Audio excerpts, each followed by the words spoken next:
ഇന്നത്തെ birthday celebration ഞാൻ എന്താ പറയാ, അജുവിന്റെ തലതെറിച്ച ഫ്രണ്ട്സും, അജു തലതെറിച്ചത് അജുവിന്റെ തലതെറിച്ച ഫ്രണ്ട്സുകൾ കൂടി ചേർന്ന് തന്ന സർപ്രൈസ് പോലും. ഇങ്ങനെയാണോ ഒരു ബർത്ത്ഡേക്ക് സർപ്രൈസ് കൊടുക്കുക?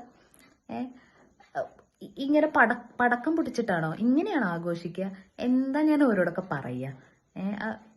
ഇത് കണ്ടാൽ നിങ്ങൾക്ക് മനസ്സിലാവും, ഇങ്ങനെയൊക്കെയാണ് ബർത്ത്ഡേ ആഘോഷിക്കേണ്ടത്. പിന്നെ ഞാന് എനിക്കൊന്നും പറയാല്ല, നിങ്ങൾ കണ്ടു എന്നിട്ട് പറയൂ. അതല്ല കണ്ടോ പടക്കം പൊട്ടിക്കണ്ടോ, ഒരാള് ലൈറ്റ് ഉണ്ടോ?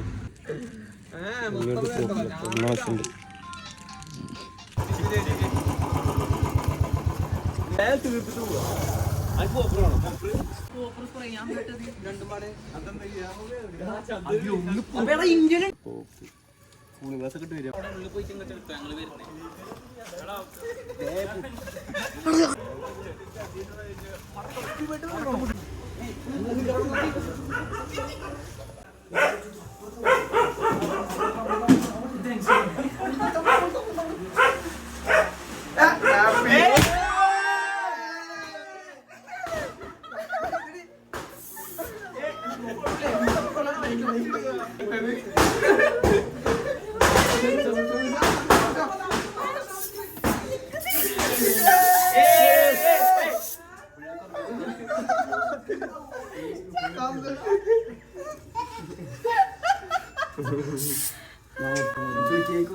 ഓരോ സന്തോഷായിട്ടോ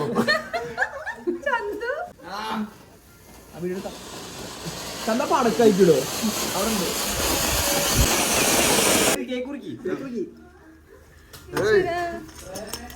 happy birthday to you, happy birthday to U.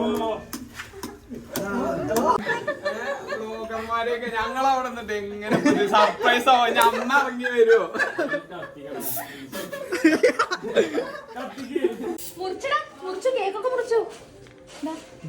അടുത്തു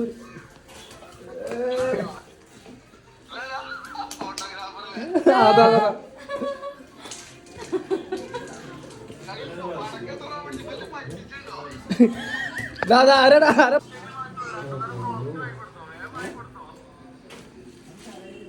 അയ്യോ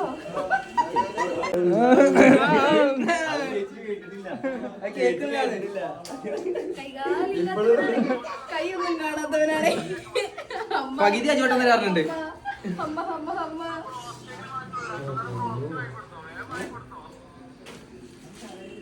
അയ്യോ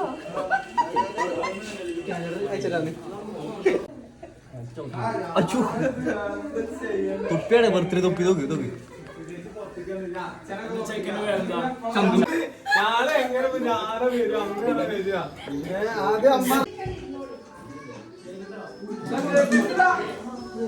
ശ്രീചേച്ചി വിളിച്ചിട്ട് പറഞ്ഞു ഇന്നത്തെ ബർത്ത്ഡേ സെലിബ്രേഷൻ എങ്ങനെ ഉണ്ടായിരുന്നു എന്നൊരു വീഡിയോ എടുത്ത് പറയുമെന്ന്. ഇന്നത്തെ ബർത്ത്ഡേ സെലിബ്രേഷൻ സൂപ്പറായിരുന്നു. ഇൻട്രോ ഞാൻ വെറുതെ പറഞ്ഞതാട്ടോ, അത് ഞാൻ കൊടുത്ത സർപ്രൈസാണ്. വീഡിയോ അജുവിൻ്റെ ഫ്രണ്ട്സൊക്കെ തുറക്കുമ്പോൾ അവന്മാരൊന്ന് ഞെട്ടട്ടെ എന്ന് കരുതിയിട്ട്.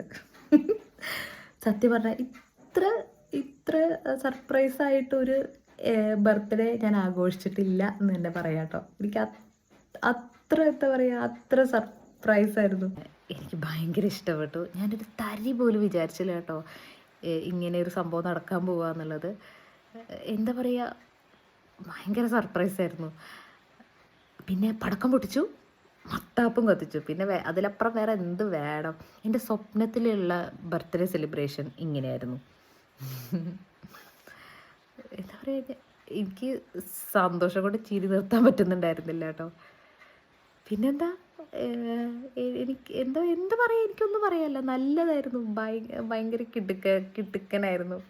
പിന്നെ സെലിബ്രേഷനൊക്കെ കഴിഞ്ഞപ്പോൾ അച്ചു എനിക്ക് പണി തന്നതാണോ എന്ന് ചെറിയൊരു സംശയവും എനിക്ക് തോന്നാതിരുന്നില്ല. ഈ സംഭവം ഈ പാർട്ടി പോപ്പറൊക്കെ പൊട്ടിച്ചിട്ട് നിറച്ചും ഗിൽറ്റായിരുന്നു. അപ്പോൾ അത് മൊത്തം പെറുക്കി കൂട്ടേണ്ടി വന്നു. പക്ഷേ മത്താപ്പിലും ആ പടക്കത്തിലും ഞാൻ അതൊക്കെ അങ്ങ് ക്ഷമിച്ചു. ഞാൻ തന്നെ അടിച്ച് നന്നാക്കി. പിന്നെ ചന്തു ആണെങ്കിൽ ആ സ്പ്രേ ഉണ്ടല്ലോ, സ്പ്രേ മൊത്തം ചന്തുവിൻ്റെ തലയിലങ്ങ് അടിച്ച് മൊത്തം അതിങ്ങനെ പരത്തി ഇരിക്കുന്നുണ്ടായിരുന്നു. അങ്ങനെ ചന്തുവിനെ അപ്പം തന്നെ കൊണ്ടുപോയി കുളിപ്പിച്ചെടുക്കേണ്ടി വന്നു. പിന്നെ കേക്കൊക്കെ ചന്തു എങ്ങനെയൊക്കെയോ വാരി തിന്നുന്നുണ്ടായിരുന്നു. ചന്തു ഹൈപ്പറായിരുന്നു. അങ്ങനെ പക്ഷേ ഒക്കെ എല്ലാം എനിക്കതൊന്നും ഒരു വിഷയമായിരുന്നില്ല. കാരണം പടക്കം പൊട്ടിച്ചില്ലേ, പടക്കം പൊട്ടിച്ചതിൽ തന്നെ ഞാൻ ഇംപ്രസ്ഡായി. അപ്പം പിന്നെ ഇനി വേറെ ഒക്കെ ഞാൻ സഹിക്കും. എടാ ബർത്ത്ഡേ എന്ന് പറഞ്ഞ് ഓളെ കൊണ്ട് തന്നെ പൈസ മുടക്കിപ്പിച്ചില്ല ഈ ചിക്കുനേന്റെ സങ്കടമാണ് ഇപ്പൊ കണ്ടത്. സ്നേഹം കൊണ്ട് കൊടുത്തോന്നല്ല, ചേവലിന്റെ വീട്ടില് കുറച്ച് പടക്കും മത്തപ്പൂ ബാക്കിണ്ടായിരുന്നു. ഓളാകെ എയറിലാടാ, എയറിൽ എന്നാ ചെലവായിട്ടോ ചിക്കോ? ചെലവായ പൈസ തിരിച്ചു വരുമോ? ആ 7-8 വയറ് നിറയ്ക്കാൻ വേണ്ടി ഞാൻ പാടുപെട്ടു.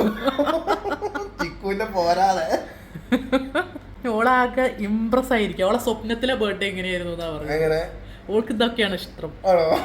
ഞാൻ പറഞ്ഞ 2 മുട്ടയും കൂടി കൊണ്ടുപോവാൻ. ചെക്കന്മാർക്ക് പിന്നെ മുട്ട പറഞ്ഞപ്പോ തലയിൽ ഉടച്ച് പൊട്ടിക്കാൻ ഒരു മടി. ചെക്കൻ ചിരിക്കണ്ടേന്നല്ലോ. ഇനി അജുവിന്റെ ബർത്ത്ഡേ എങ്ങനെയാ ആഘോഷിക്കണ്ടേ?